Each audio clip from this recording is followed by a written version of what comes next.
who the hell runs a sprinkler when it's raining out? Productions presents. Yeah, you can tell it's been raining out. Just look at the floor in the garage where some of the things have been sitting compared to the rest of it. It's just way too humid. Speaking of things to check out, look at this. This is another one of those examples of, yeah, I saved it. Now what? Another one of these random, crappy, beige Process, which used to be a system builder, computer cases. I don't know who actually built this case. I highly doubt that it was Process Technologies. From May of 2004. I'm shooting this video on Saturday the 20th of May, 2023. So it is oh so close. Oh so close, but not quite. 19 years old as of today. It'll be 19 years old as of tomorrow. Unbelievable it's been that long. Yes, that said 2004, right? That's 2023.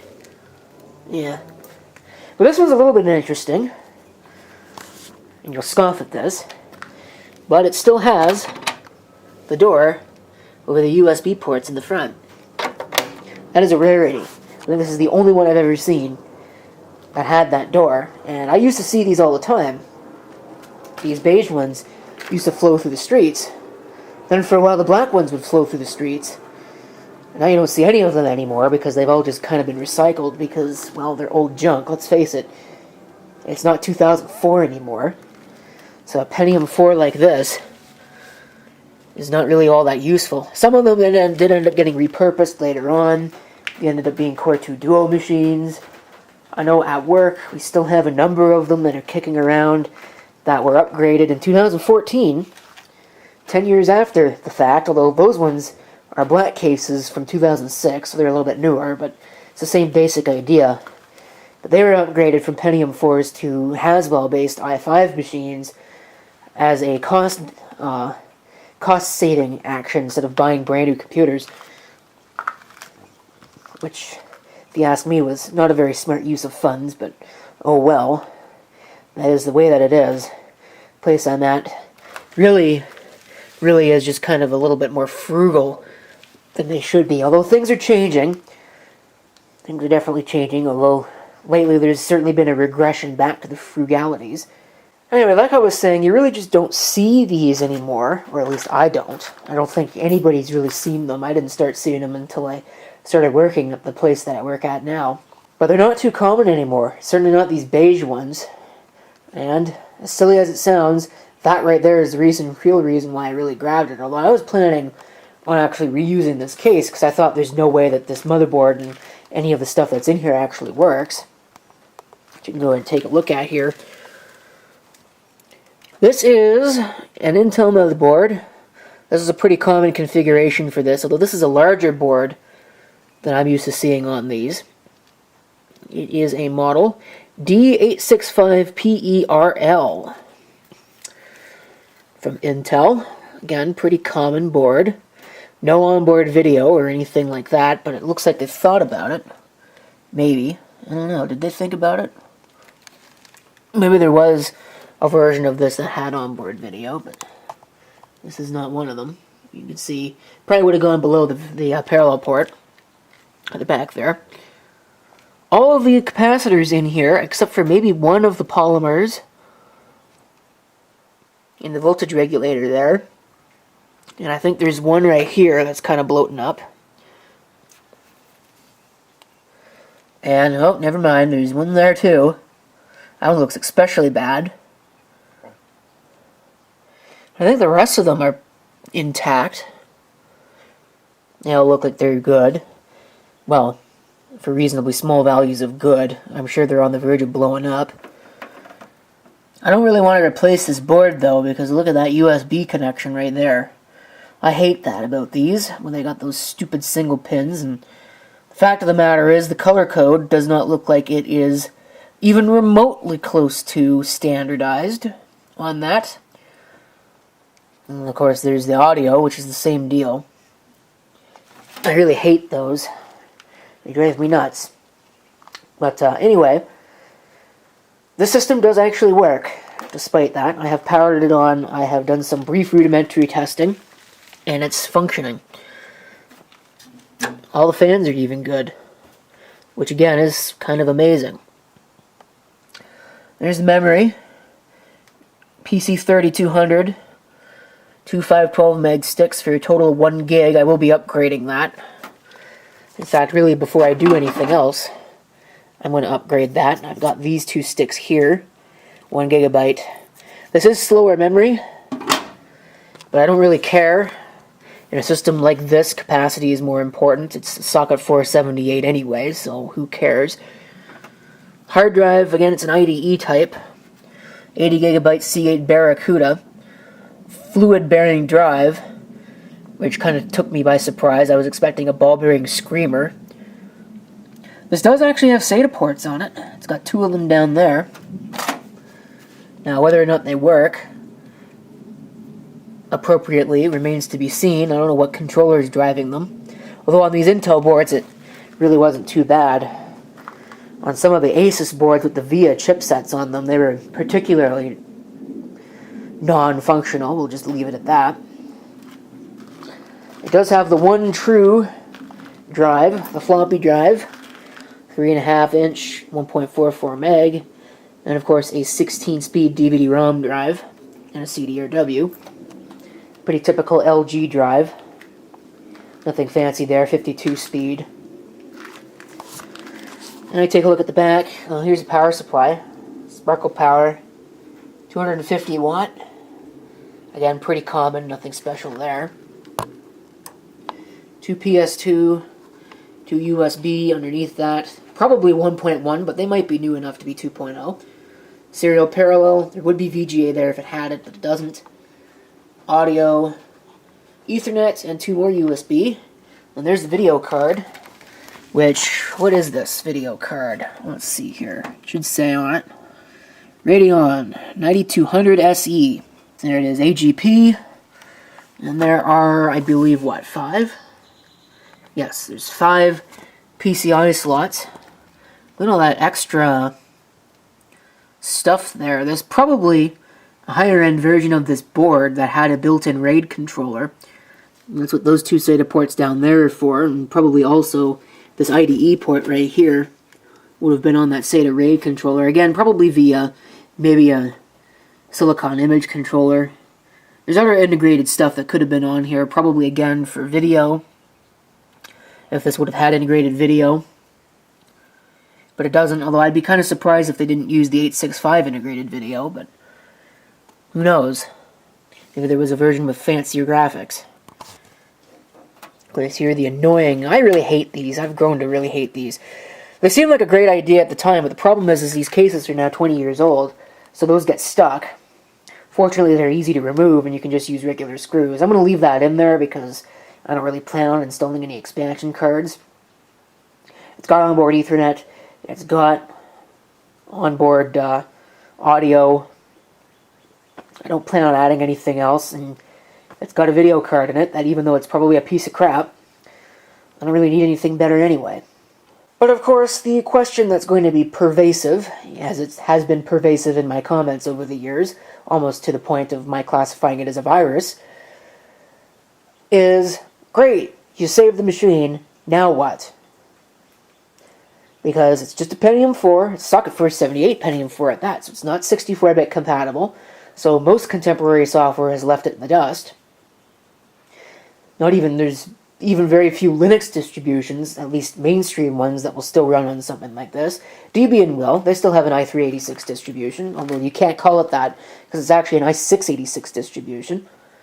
i386 refers to older generations, as I am trying to ward off a mosquito.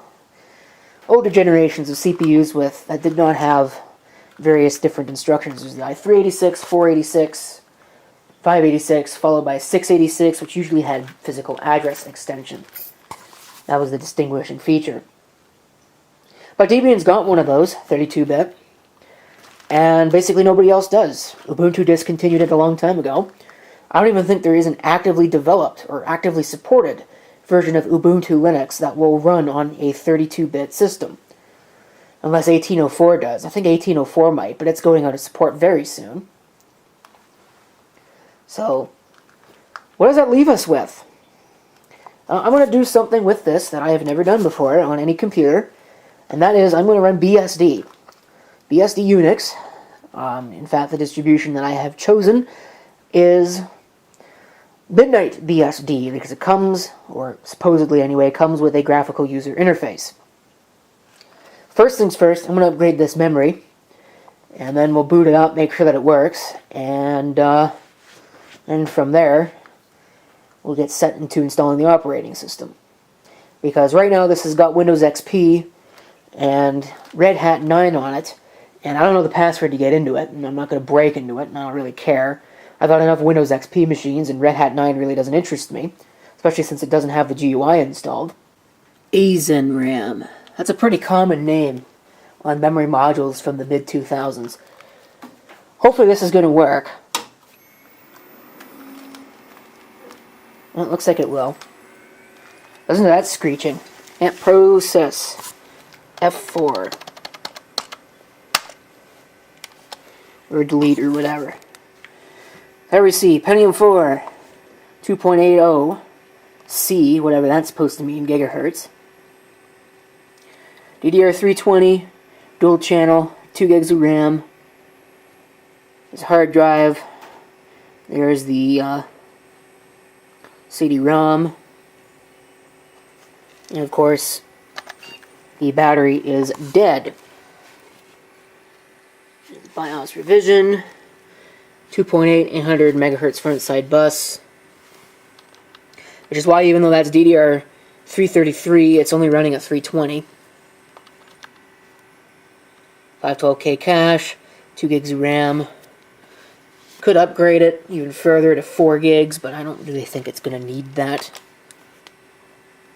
At least I hope it's not going to need that.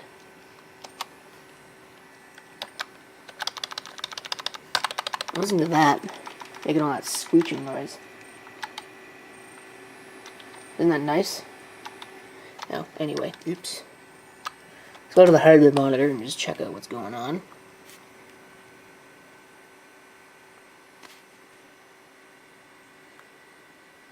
That 12 volt is dead on accurate. I don't know if that's actually true or not, but if it is, that's impressive. I think we're good to go. I'm just going to go ahead and save and exit on the changes here. And it's going to boot because I forgot to put the CD in the drive. It's going to try and boot. There you can see Red Hat and Windows XP Professional. Alright. CD-ROM drive does eject. We'll grab our MidnightBSD DVD here. I hope that's what this is, and this isn't something else. Because I'm also going to hope that this disk actually works. And that the drive works. So I Control-Alt-Delete.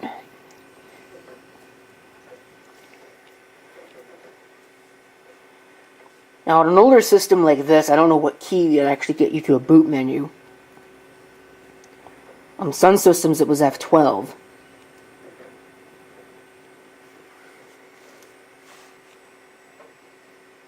No, it's still not working. Of course it's still not working.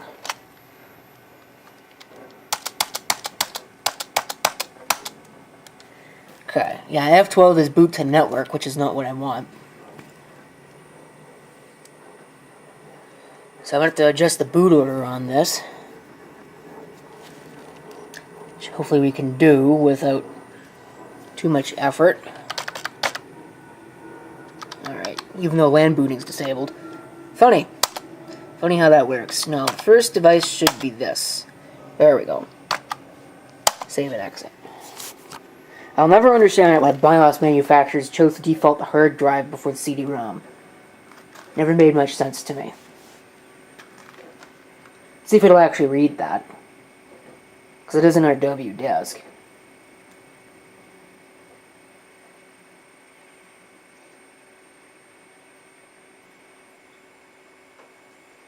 Nope, doesn't sound like it will.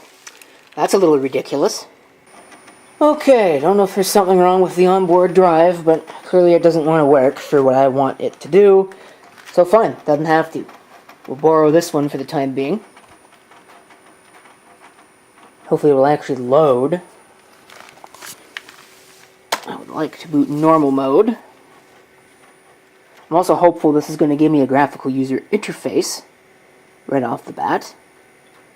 For BSD, I'm used to working with, FreeNAS and NAS for free, which I guess is now called XigmaNAS, because apparently they can trademark XigmaNAS. They can't trademark NAS for free, but whatever.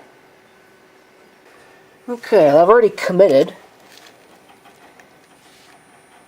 So this is what we're going to do. We're going to install.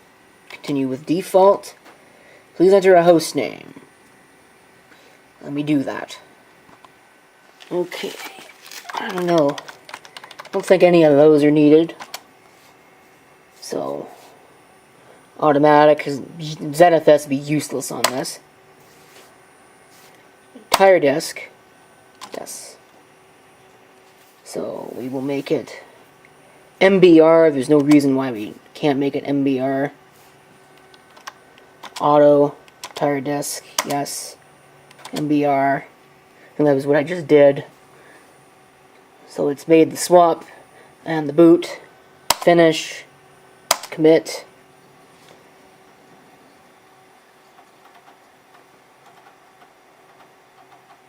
And we'll let that go.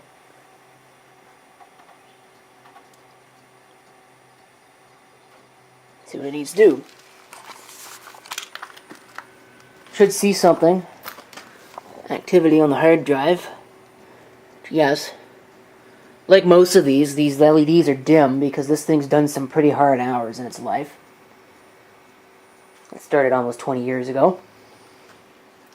I think this one was used as a server for a long time. Now for what, I don't know, and don't particularly care. Okay, install finished, mostly without a hitch. I wanted to set up DHCP for some reason. I told it no. Oh, it's booting from the CD again. Okay, back to this thing. You can see I've got my network finally hooked up, and I've already run through that little installer script, which took forever. So, we'll take it from the top now.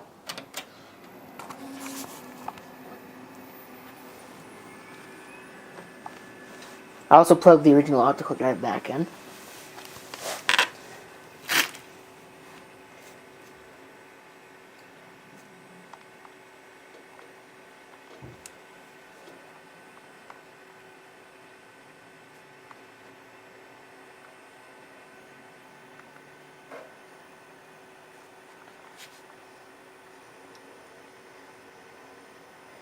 Uses the X-Face graphical environment. By default, anyway. That's what happens when you run the installer. That's what you got. And there's nothing wrong with that. In fact, on a system like this, that might actually be beneficial.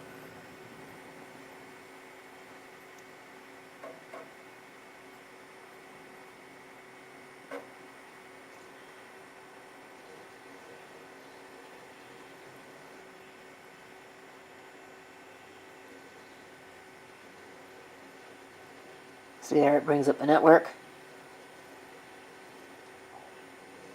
Start XFCE4. And we give it a second. And there it is. Login screen.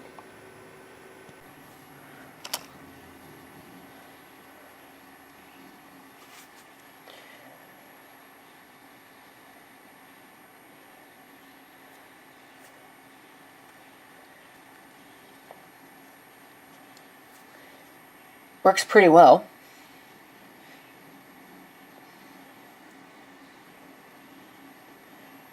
There's our mouse cursor. Leave that it is picked up on the resolution correctly.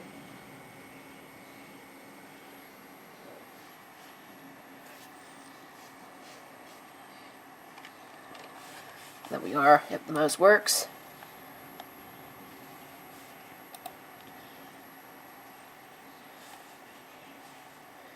couple of different backgrounds. I do like that keyboard one. Kind of reminds me of Windows 95.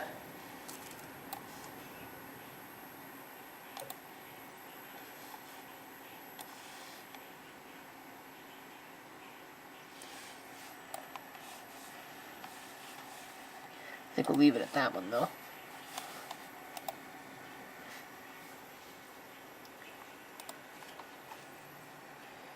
But it's basically, at the heart of it all, hard to tell that this is not Linux.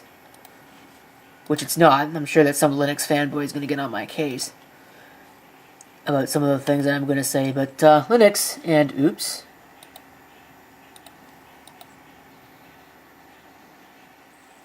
Well, it does have a web browser, okay.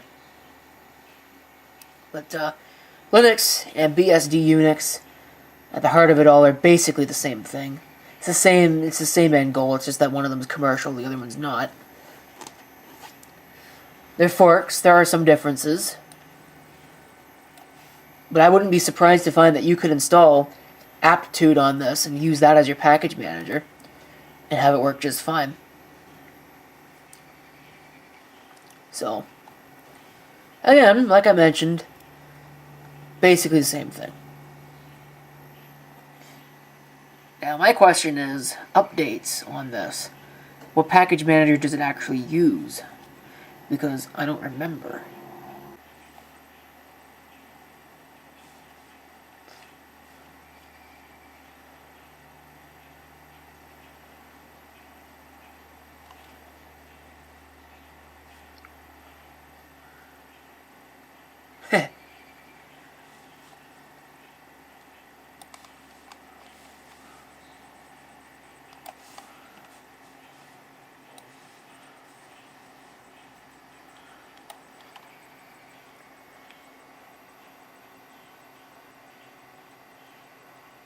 It just keeps adding, which is pretty fun.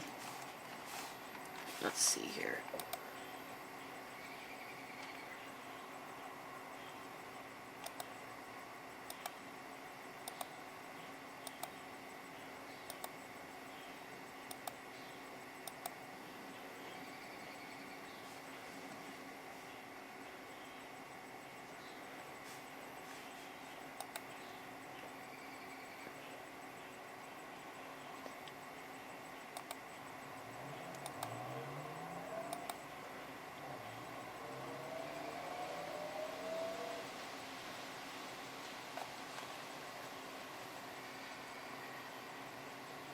There is, I guess, the computer doing something useful. I'm impressed that Radeon works out of the box on this, because it's such an old card. I believe that was called Import. Of course, you got a bar down here. A couple of things in it. I told it to open up a package manager, and it didn't do it. I guess that's just not going to come up, so that's a good sign.